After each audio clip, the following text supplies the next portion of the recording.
بسم اللہ الرحمن الرحیم۔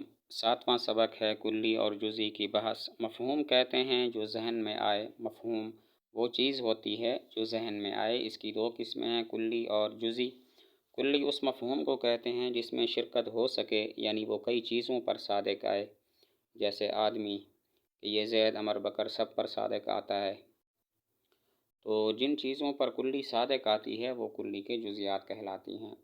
جیسے آدمی کے جزیات زید عمر بکر ہیں کیونکہ یہ آدمی ان پر صادق آتا ہے۔ حیوان کی جزیات انسان بکری بیل ہیں کیونکہ حیوان ان تمام پر صادق آتا ہے۔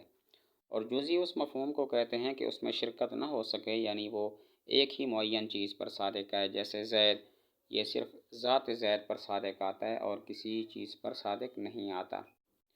تو مفہوم وہ شے ہے جو ذہن میں آئے۔ اس کی دو قسمیں ہیں، کلی اور جزئی۔ کلی وہ مفہوم ہے کہ اس میں شرکت ہو سکے، یعنی وہ کئی چیزوں پر صادق آئے، جیسے انسان یا آدمی، کہ یہ زید عمر بکر سب پر صادق آتا ہے۔ کلی جن چیزوں پر صادق آتی ہے وہ اس کلی کے جزیات کہلاتی ہیں۔ جیسے حیوان، یہ کلی ہے، یہ انسان بکری وغیرہ سب پر صادق آتی ہے اور وہ اس کے جزیات کہلاتی ہیں۔ زید عمر بکر انسان کے جزیات کہلاتے ہیں۔ اور جزئی وہ مفہوم ہے کہ اس میں شرکت نہ ہو سکے، یعنی ایک معین چیز پر صادق آئے، جیسا کہ زید، یہ صرف معین شخص پر صادق آتا ہے۔ آگے سوالات ہیں، ان اشیاء میں غور کر کے بتاؤ کہ کون کلی ہے اور کون جزئی۔ گھوڑا، یہ کلی ہے، تمام گھوڑوں پر صادق ہے۔ بکری، یہ کلی ہے، ہر بکری پر صادق ہے۔ میری بکری، یہ جزئی ہے کیونکہ یہ خاص بکری پر صادق آتی ہے۔